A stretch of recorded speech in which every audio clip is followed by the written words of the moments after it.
বাবা, পৃথিবীতে বহু খারাপ মানুষ আছে ভাই, কোনো খারাপ বাবা খুব একটা নাই, হাতে গোনা দিয়ে একটা বিচ্ছিন্ন ঘটনা ছাড়া। বহু খারাপ মানুষ আছে পৃথিবীতে, কিন্তু খারাপ বাবা, সন্তানের জন্য বাবা কি না করে বলে, কি না করে।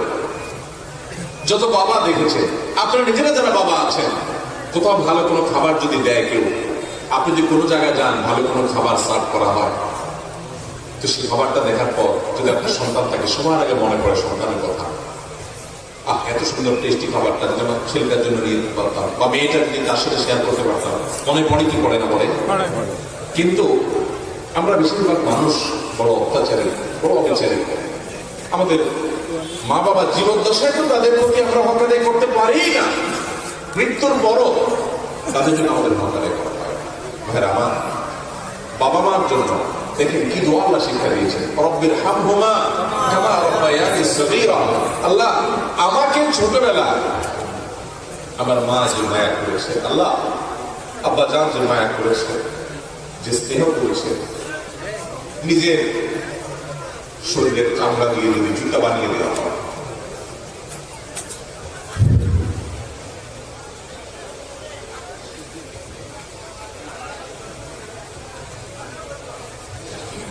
তবুও বাবা এই কখনো শুরু করা।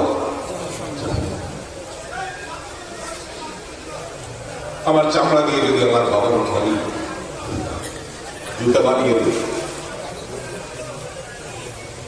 তবুও বাবা ঋণ শোধ করা যাবে।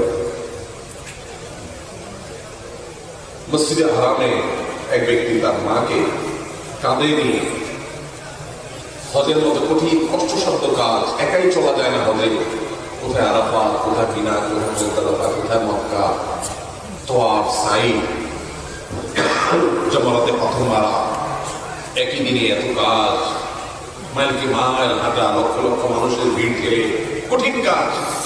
এর মধ্যে এক ব্যক্তি নিজের মাকে পিঠের উপরে, কাঁধের উপর তুলে তিনি তাওয়াফ করছেন।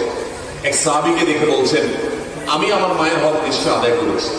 মানে তার মধ্যে আত্মতৃপ্তি আসছে যে এত কষ্ট যে মায়ের জন্য করছি, মা আমাকে দুধ পান করিয়েছেন, গর্ভে ধারণ করেছেন, এই কষ্টের মাধ্যমে তো তার ঋণ অন্তত শোধ হয়েছে। আমি বলেন না, হয় নাই, এটা সম্ভব না যে তুমি মার ঋণ এভাবে তুমি কাঁধে নিয়ে 2-4-5 দিন 10 দিন কষ্ট করলে আর তার ঋণ শোধ হয়ে যাবে, সম্ভব না। আব্দুল ইবনে আব্বাস রাদিয়াল্লাহু তাআলা আনহু বলেছেন যে তুমি বাবার সামনে এরকম জামা ছাড়া দিয়েছো, যা ধুলা পরিষ্কারের জন্য, সামনে তখন বাবা বসা ছিল, তুমি বেয়াদব। কারণ পৃথিবীর আল্লাহ রাসূলের পর সবচেয়ে